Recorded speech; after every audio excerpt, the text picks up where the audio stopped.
பேர் கணேஷ். சென்னையில் ஃபிசியோதெரபிஸ்டாக இருக்கேன். மார்ச் 2024 தியானம் முகாம் அட்டன் பண்ண ஆரம்பித்தேன். அன்றைக்கி தான் முதல் தடவை சிவராத்திரி அன்றைக்கி ஆரம்பித்தோம். தியானம்னா என்ன, அது மூலமாக கிடைக்கிற சில விஷயங்களை தெரிஞ்சுக்கிறதுக்கு தான் வந்தேன்.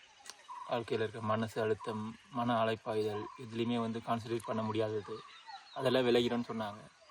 வேறு எங்கேயுமே தியானம்லாம் பழகினதில்லை. தியானம் பற்றி எந்த ஒரு பெரிய புரிதலும் கிடையாது. ஒரு தில்லை செந்தில் பிரபு சார் சொன்ன தியானங்களை தான் கடைப்பிடிச்சேன். பண்ண ஆரம்பித்த இந்த கொஞ்ச நாள்லேயே அதோடைய பலன் எனக்கு தெரிய ஆரம்பிச்சிது. உடல் ரீதியாகவும் சரி, மன ரீதியாகவும் சரி, சூழல் ரீதியாக, சமுதாய ரீதியாக எல்லாத்துக்குமே தெரிய ஆரம்பிச்சிது. உடலில் இருந்த ஒரு சோர்வு போன மாதிரி இருந்துச்சு.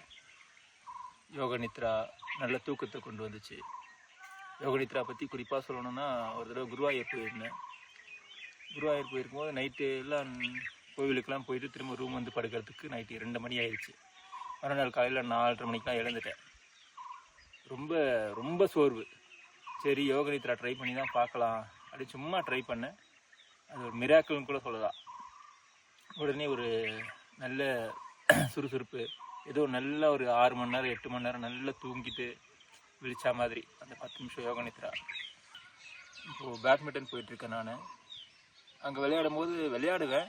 ஆனால் இப்போ ஒரு பால் கரெக்டாக நம்ம கிட்ட வருது அப்படின்னா அந்த ஸ்பான்டேனியஸில் அதை நம்ம அடிக்கணும் திரும்ப. அந்த அளவுக்கு கவனம் அதில் ஃபுல்லாக இல்லாமல் இருந்துச்சு. மனம் அலைப்பாயும், வேறு எதனா யோசிப்போம், வேறு எங்கன்னா வேடிக்கை பார்ப்போம். இப்போது எனக்கு அதில் ஃபோக்கஸ் வந்திருக்கு. எல்லா பாலையுமே எடுக்க முடியுது. ஏன்னா இதில் நான் அந்த ஃபோக்கஸ் இம்ப்ரூவ் ஆகிருக்குன்னு சொல்கிறேன். பிஸ்னஸ் ரீதியாக நான் நிறைய குழந்தைங்கள்லாம் பார்க்குறேன், ஸ்பெஷல் சில்ட்ரன்ஸ்லாம் பார்க்குறேன்.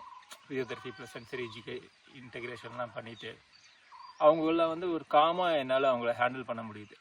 இன்னும் இதோடைய மேலான பலன்களை தெரிஞ்சுக்கிறதுக்காக இப்போ வந்திருக்கேன். இப்போ வரைக்கும் 2வது நாள். இப்போ வரைக்குமே நல்லா இருக்குது. இப்போ கூட 2ஆம் நிலை தியானம் பண்ணிகிட்டு இருந்தோம். சைத்தன்ய ஸ்வரூப தியானம் நல்ல ஒரு அனுபவமாக இருந்துச்சு. முதல் தலைமுறை பட்டதாரி நான். புத்தகம் படிக்கிறதுலாம் ரொம்ப பழக்கம் இல்லாத குடும்பம் தான். அது எப்படியோ சில பேரால் உந்துதல் ஏற்பட்டு அப்படியே படிக்க ஆரம்பித்து, அதுக்கப்புறம் தான் ஜெயமோகன் சார் அவருடைய தளத்தில் படிக்க ஆரம்பித்தேன். அது மூலமாக தான் இங்கே வெள்ளிமலையில் நடக்கிற இந்த முழுமை அறிவு வகுப்புகள் பற்றிலாம் தெரியும். அதில் ஒன்று ஒன்றா இன்வால்வ் ஆகிட்டு இது எல்லாமே வாழ்க்கையில் ஒரு அங்கமாகிட்டு வந்துகிட்டே இருக்குது. நன்றி சொல்லணும்னா நிறைய பேருக்கு சொல்லணும். குறிப்பாக இந்த வகுப்புகள்லாம் ஒருங்கிணைக்கிற ஜெயமோகன் சாருக்கு சொல்லணும்.